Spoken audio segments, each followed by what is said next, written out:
Okay, so I guess I'm doing it like this. I didn't think I was gonna do it like this, but it is what it is. I originally wanted to use a microphone, but my microphone is broken. So, because my headphone microphone is horrible, I am just gonna record this like this. If you hear my computer, if you hear sounds outside, I'm sorry. I try my best, but that's life. But I'm excited. I'm going to be doing a podcast, obviously, because I realized when I was trying to write a paper for this that I'm more of an abstract thinker than I give myself credit for, and that it might be best for me to just get it all out speaking, because I have a lot to say and a lot of thoughts, and I don't want any of them to go to waste. So my apologies if this is all over the place. I promise that I have tons of information in front of me right now, and I'm just sometimes struggle to put it all together cohesively. But I spent a long time collecting information for this and thinking about it, so hopefully that comes across. Again, I apologize if I sound a little stuffy.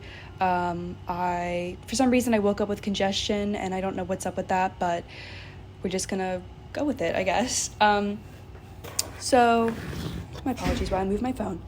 I am going to be talking about Cabaret because I have always wanted to be in Cabaret. I've never gotten the opportunity to, but one of my really good friends was the MC last year, and he was just phenomenal. And after seeing his production, I really got interested in Cabaret and wanting to know more about it, because I just think I have only recently seen the movie, actually, but I was just really struck by,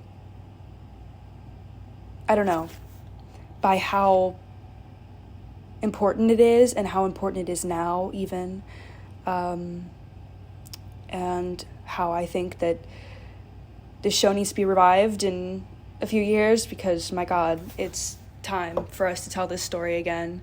But although I could honestly talk about the whole show, I'm going to be talking about the scene before I Don't Care Much, which is Scene 4, Act 2, my apologies, and then I Don't Care Much, because it's probably my favorite song in the show next to Money, and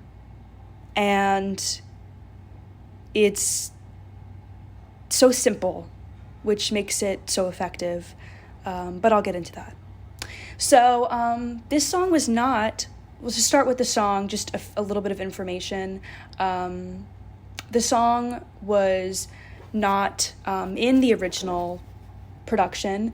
If you listen to the original cast recording, there is a demo of it, but it was not in the original production.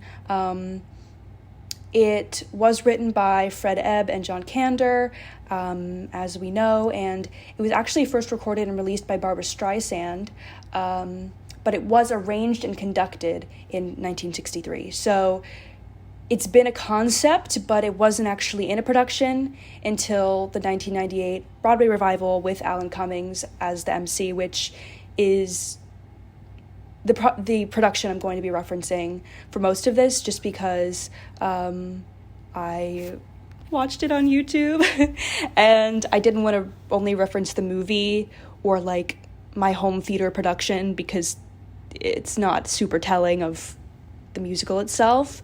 As much as I love the original movie, I just thought this would be the most accurate way for me to talk about this, because this portrayal of the MC is very specific. But to start with the scene, so like I said, this is Act 2, Scene 4, and it takes place in Cliff's room, or Cliff's room, Sally's room. I think it's interesting that in the libretto they call it Cliff's room, and this is after the engagement party, or closely following after the engagement party, where Fraulein Schneider has just broken off her engagement with Herr Schultz, because with the whole mess at the engagement party, she has realized how polarizing and how dangerous it could be for her to marry a Jew. And as much as she doesn't want to do it, she does it. She breaks off the engagement because she doesn't only fear the safety of herself, but of Herr Schultz as well. And it's very sad. And the show starts to become very bleak at that point. At the same time, I guess Cliff kind of has an awakening where he sees that,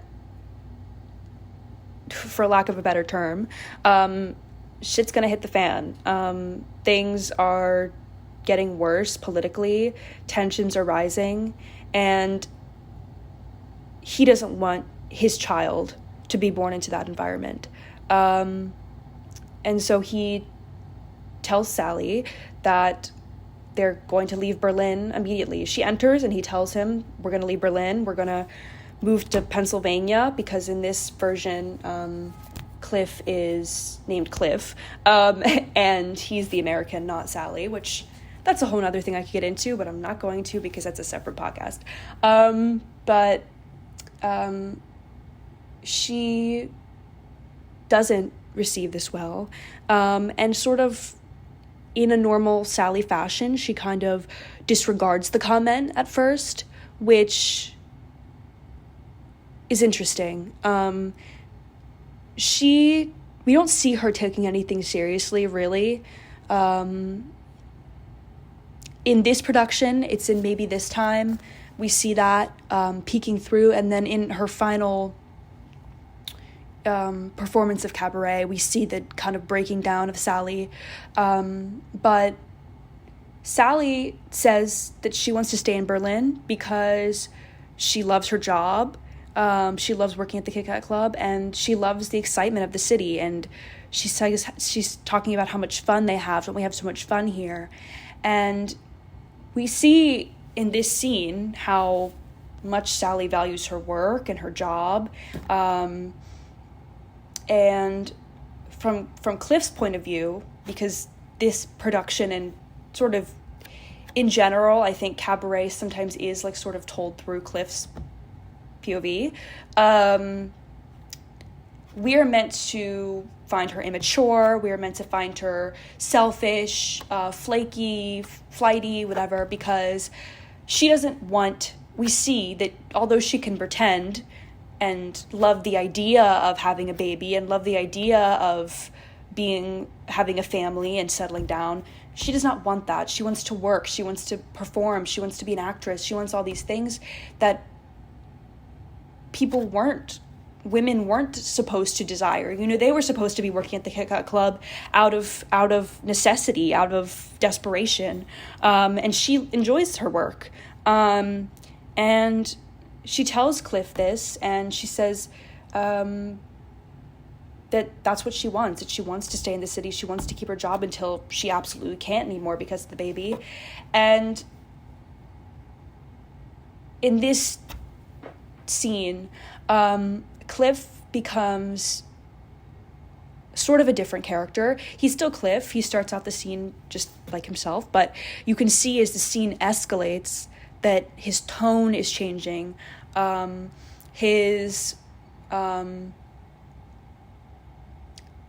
way that they're bouncing their lines off of each other, it's very much that like Sally and Cliff banter, but it's no longer banter. It's arguments. And it's very common. It's a very common escalation of couples who do have a lot of little banter, sort of coy playfulness with each other, to escalate to a point where when they argue, it's very intense.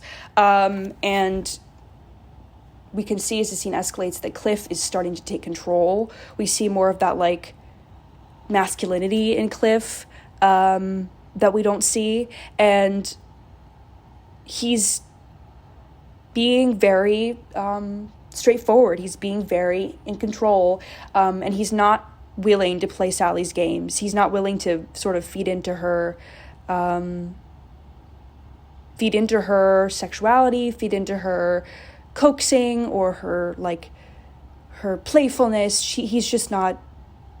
He's accepted what he thinks he needs to do, and this is what he feels he needs to do. And I think Cliff obviously is anti-Nazi. We see this in the show and we know this, but it does, and there was a car horn outside.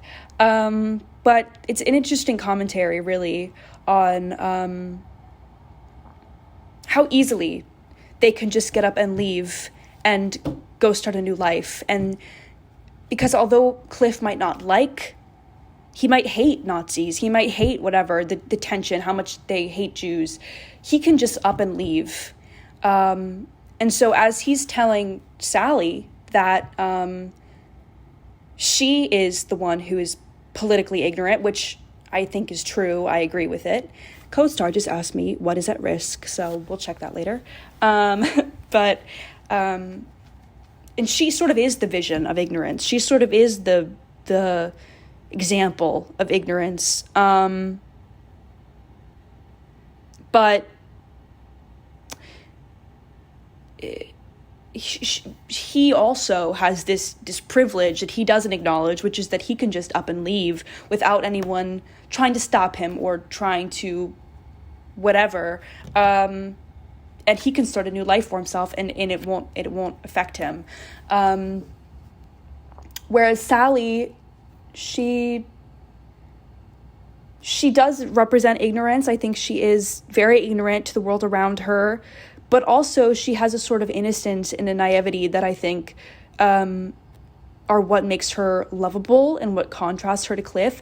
And I think that the common misconception is that Sally is dumb, and I just think that that's not true. Sally's not dumb, and she's not selfish either necessarily. She can be, but I think she's built up a sort of defense mechanism of, I'm going to have fun, I'm going to live my life, and I'm not going to think about how bleak the world is, which is very common, and a lot of people do live like that. But it is also important to acknowledge that she is coming from a place of privilege where she doesn't have to worry about what's going on around her because she's so focused on having fun. This is a fun world for her. Whereas for other people, for mainly Jews, queer people, those in poverty, this is not a fun world. And that's what Cliff is beginning to recognize in this scene, which is why it intensifies. And he gives her an ultimatum. He says to her, Sally, wake up. The party's over. It was lots of fun, but now it's over. And he's acknowledging that they did have fun, that they've been living this lifestyle, but now it can't go on anymore. And the audience begins to lose that feeling of love and that feeling of show tunes and Broadway, this beautiful love story with all these couples, and it's gorgeous against all odds and all this stuff. And now we see that life is bleaker than that, and not everyone can just be together, and part of relationships is being at odds, and sometimes things don't work out even if the circumstances are out of our control, and that two people can really love each other without being able to be together, which is such a sad, unfortunate truth. And it's just interesting that he tells her that the party's over and that it's time to move on.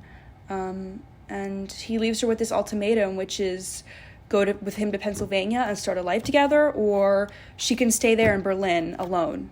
And I think that what we see, and this is also especially true in the movie, we see this pattern in Sally where she really doesn't want to be alone. She doesn't like being alone. And we see that because she immediately asks Cliff to live with her. We see in the movie that her relationship with her father is very flawed, and she has these abandonment issues. She does not want to be alone. She likes being in this performance job where there's tons of people. She's never alone. And that's why when she does sing alone, when she sings these solo songs, they're very powerful, very heartbreaking, because Sally doesn't like being alone. She's can't be alone. And so to leave her alone in this scene and to see her, you know, we have this very simple set going on and in this scene, and just the chest and a chair, and it's very empty, it's very lonely, it's the homeliness of Cliff and Sally's apartment or what have you is now taken away, it's stripped bare, and there's this very empty space where we just see how the reality of the situation that they've put themselves in. And Sally's alone, sitting on this chair alone. And the stage directions say, Sally sits alone, she thinks. And it looks like I wrote that now, in this point of the show, everyone is alone. And the reality of the world is kicked in. And in this moment where our hearts are just, like, breaking, we go to the Kit Kat Club and expect to get this uplifting, funny number, this beautiful spectacle, this silly little sexy number to, like, vamp up our spirits and get us back on the right track. And then we see the MC standing alone, and he's singing this song called I Don't Care Much.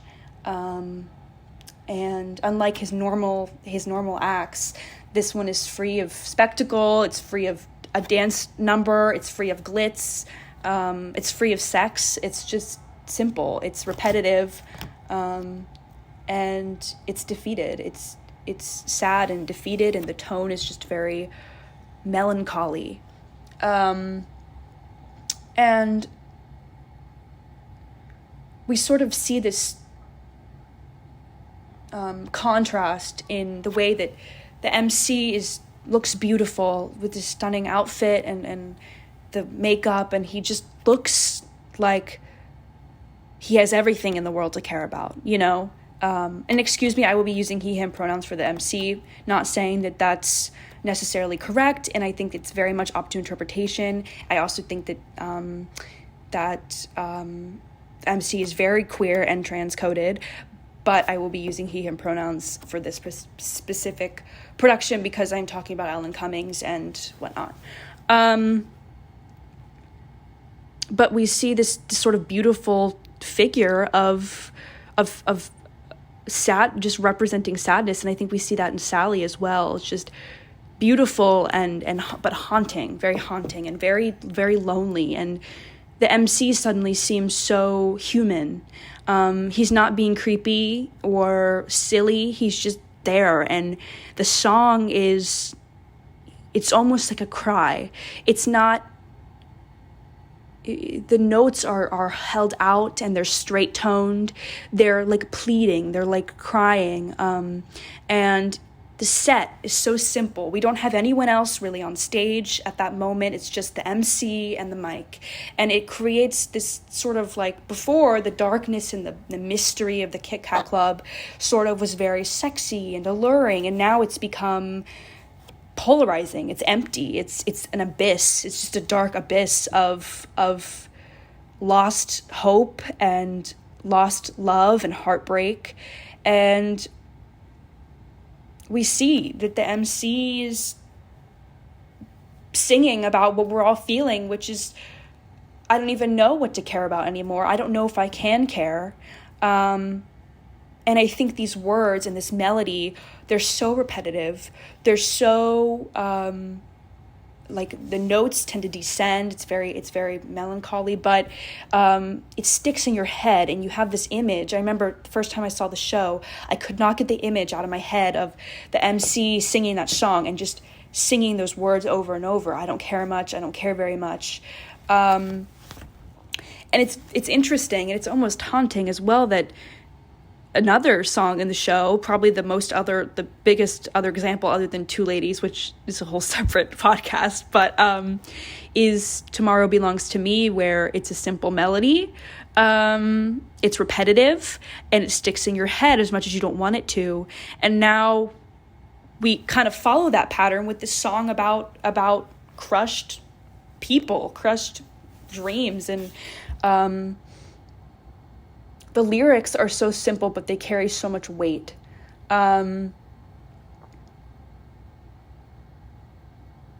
Also, like, the way that the costume, sorry to detour for a second, but the way that the costume fits Cummings and the way that the earrings sort of droop down his face and the costume is sort of this thin vertical lined silhouette, it creates this sort of very waify figure on Cummings, where in other outfits you can see his muscular structure, that sort of sexiness about him.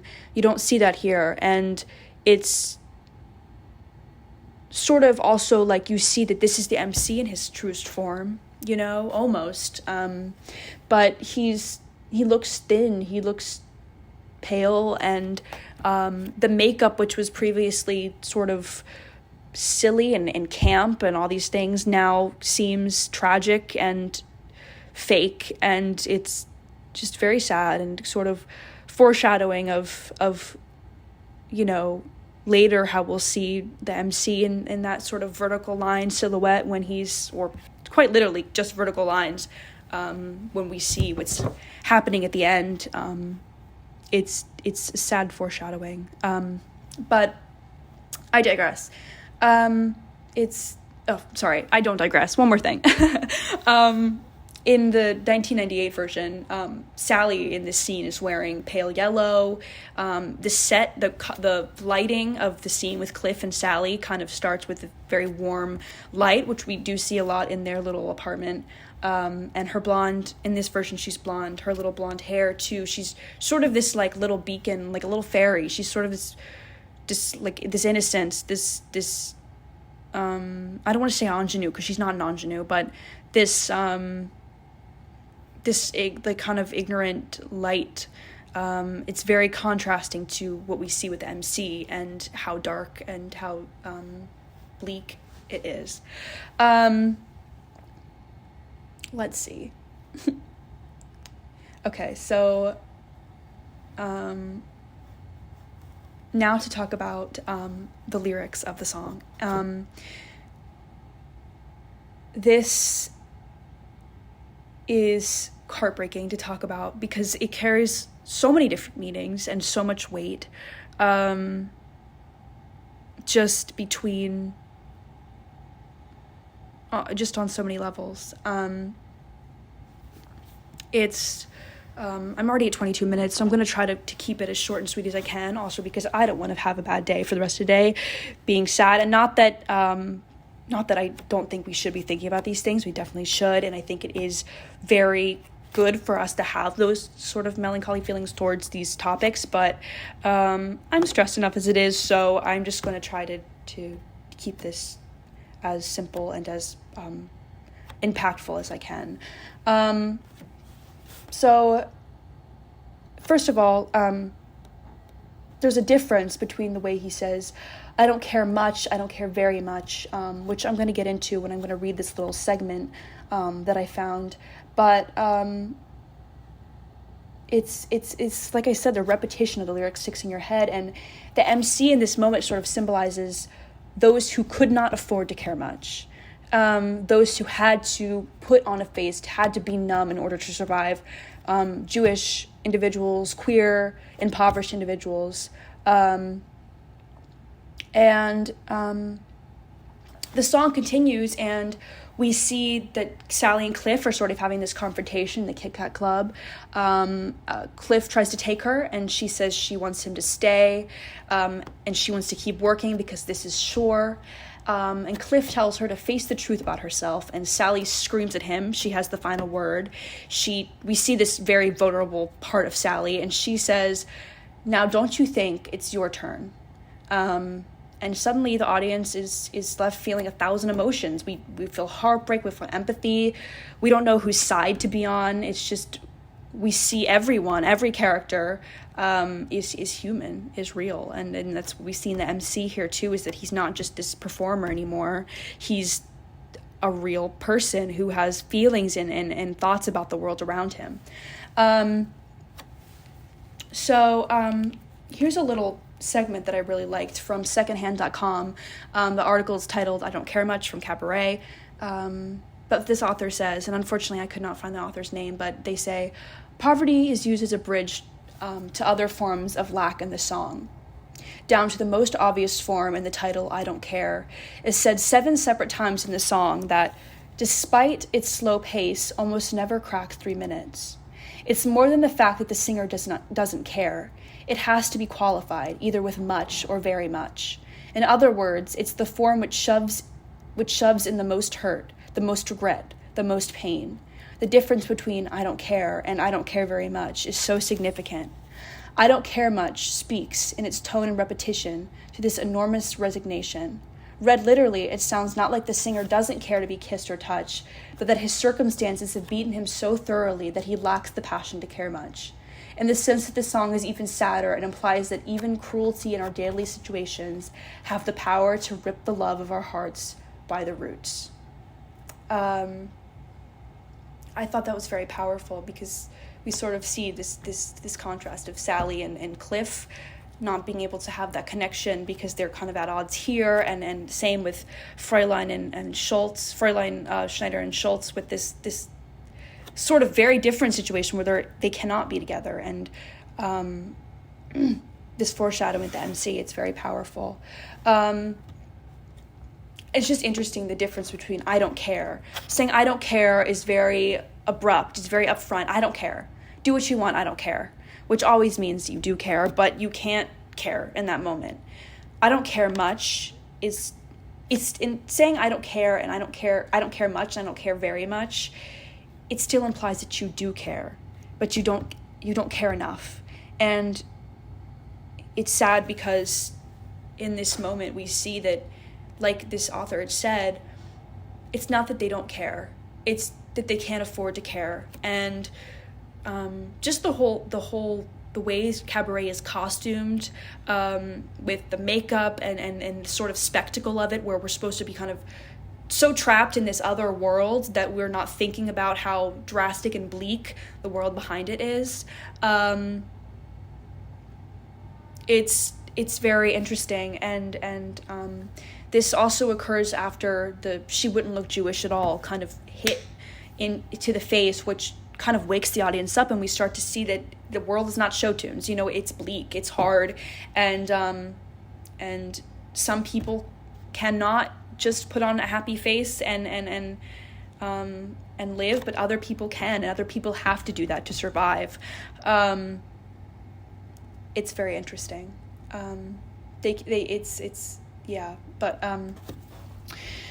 This is also interesting. On lauragray.com, I found an interesting article or interesting take about how this song relates to prostitution and apathy in that way. And she wrote, guilt, shame, and social ostracism are braided into the fibers of their lives. They're meaning prostitutes or sex workers. I'm going to say sex workers. Prostitute is not a kind word. Sex workers. They exist to provide comfort and to satisfy elemental longings, but they are despised and punished for providing services that are both desperately sought after and deeply reviled. Theirs is a jaded, bitter corner of the world of longing and desire, and that is what makes their songs and stories so dramatic and powerful, a counterpoint to the light and airy songs we usually associate with love. Drama comes from contrast. In order to set the spotlight to shimmer brightly, it must be surrounded by dark shadows to set it off. Going off of this, Alan Cumming actually said in an interview with Terry Goss that he came up with a backstory for the MC and this is in Laura Gray's words again, she's summarizing. She said, in which he started off as a young male prostitute and worked his way into the cabaret life. So as a former rent boy, he's no fancy graces and no desire to hide his sexual appetites or comfort with the seedier side of life. In earlier productions of the show, Joel Grey held every eye and commanded attention with his strange, sexless, voyeuristic portrayal of the MC. He was an outsider, laughing and smirking at the performers and the audience in a detached, immoral way. Alan Cumming's version is immersed in the world of the cabaret, reveling in it, tainted by it, and ravaged by sex, drugs, and decadence. The outsider MC of Joel Grey acted like a Greek chorus, pointing us in the depths of degradation others went to shield their eyes from the ugliest of the outside world. Alan Cummings' MC is drenched in underworld decadence and is ultimately pulled down and destroyed by it, as are all the others who could not escape from the decadent, dangerous world they were trapped in. And I just thought that was really interesting because it's very telling of how that world could have been for this MC character that Alan Cummings had created, or any of the characters in the Kit Kat Club, representing this idea of, we do what we have to do. And for him, being Jewish, we find out he is Jewish, he can use this to be to play a character and this is safety for him. This sort of seedy lifestyle, as she describes it as, is safety for him. And Alan Cummings really plays into that. He plays into the fact that he lives within this world. And that's what makes I Don't Care so much sadder, because there's so many layers. He can't care so much because he's a Jew and he knows what his inevitable fate is. He can't care so much because he is living in this world where he doesn't know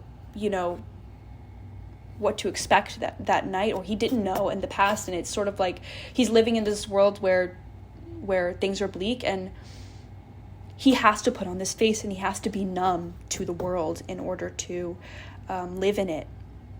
And I also just think the words "I don't care much" are very interesting too, because they sort of have a commentary on political apathy and how political apathy, it's saying that I don't care if I go or stay, this kind of thing. It's very also reflective of Sally and what she's thinking, because she doesn't care either way a lot of the time, and we see how those words could mean nothing to one person and mean everything to another person. I just thought that was really interesting, and it's so sad because I feel like I'm like a broken record, but it's just the repetition of those words over and over, and how each time it seems like it has less meaning, because you're becoming numb, like the MC and everyone is starting to kind of become numb to this world, and the kind of spectacle of the Kit Kat Club suddenly seems bleak and out of necessity and not out of fun and desire, which is what makes Sally's character very different. And it's just such dark foreshadowing to how we see the development of the MC and all of the characters, and just how important it is in this show to demonstrate how one thing can be going on the outside while another thing is going on the inside, whether that be politically, external circumstances, or even just physically with a person. Sometimes you have to decide not to care, and that's quite possibly the saddest part of Cabaret, is that several of the characters have to choose against their will, that they are choosing not to care. And if you kiss me, I don't care. If you love me, I don't care. It's very bleak. And I think it's my favorite song in the whole show because of that reason. And this scene, this build up, this climax, getting into this climax is just so haunting and so gorgeous, and I knew that I had to pick it when I wanted to do this project. So there's definitely more I could say, but I'm going to cut myself off here because I am hungry. But thank you for listening. If you made it all the way through. If not, I understand. I know that I tend to ramble. But that is my song and scene analysis of Act 2, Scene 4, and I Don't Care Much. So I hope you have a great day, and maybe I'll do this again. I don't know. Thanks.